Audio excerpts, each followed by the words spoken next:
Hi, welcome back. Alex Counts here. This will be the fourth and probably final in this series on nonprofit governance. In the previous three, I've talked about how and why so many nonprofit boards are dysfunctional. I talked about some widely understood success strategies, doesn't mean they're widely practiced.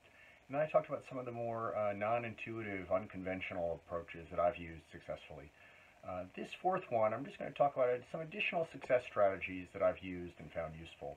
First of all, if you're having a board meeting, and that's the culmination of committee work and other things that go on throughout the year, maybe you have 2 or 3 meetings a year. Some organizations have this monthly meetings, smaller community nonprofits. But in any case, the success of a meeting is largely determined by things that happen before the meeting. So number one, you want to send your pre-reads, your agenda, and things you want the people to read before they come in.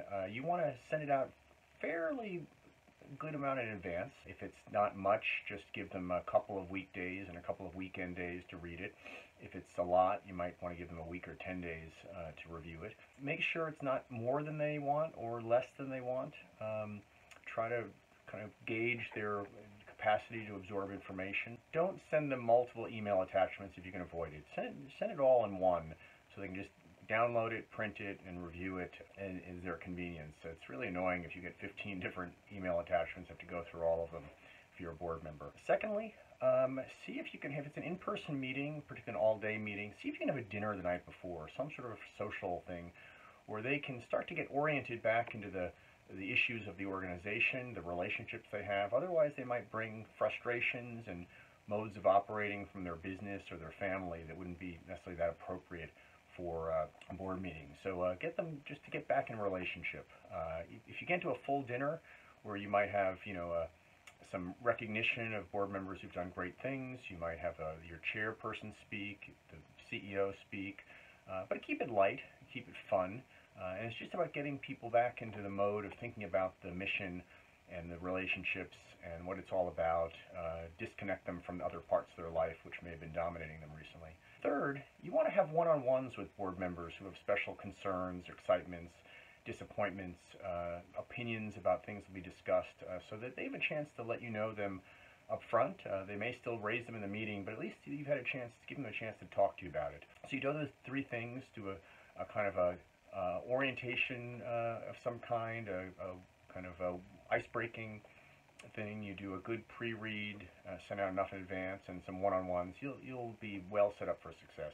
But what I think in terms of staff, a lot of executive directors are very nervous about having their staff present at board meetings. Might see them being put on the spot or something. I usually welcome all my staff to sit in on most of the board meeting except the executive session when all the staff leave.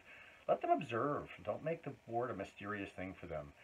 And then give your staff a chance to come and present to the board their areas of expertise, your finance director about the finances, but try to avoid a situation where they're just talking at the board and then asking for questions and then leaving. You want to have a real dialogue. See if the board can review the information about, say, the finances before, recap it in 5 minutes, and then have a discussion about the finances. Maybe the finance director wants to put some questions before the board, things they're wrestling with they want the board to either advise them on or decide, as the case may be. But get the board members talking. Don't just talk at them. It makes them very frustrated. You want to have a board where rules apply to every board member equally. It gets really problematic in my mind when you have a board where you say everyone has to give a certain amount, but we give an exemption to board members who are not that wealthy, or say attendance is required except for our really busy board members. You start to end up having almost kind of a caste system. That also happens when you bring in term limits midway through an organization, but you grandfather certain people in. As much as possible, rules should apply to all board members equally. You want to have a diverse board. You want to have a board, but not just racially and ethnically. You want to have a board that is diverse in terms of geography, where they come from, in terms of just the way they work, the industry they work in or have worked in, and other things. And then allow that diversity to come out across the table and be welcomed,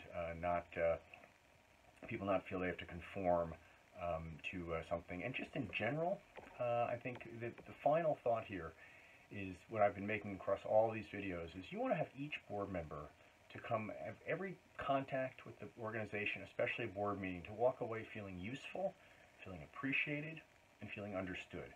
And if you do that, And that's going to be different for each board member. That's why you really need to kind of get to know them and observe them and debrief with them before and after board meetings oftentimes.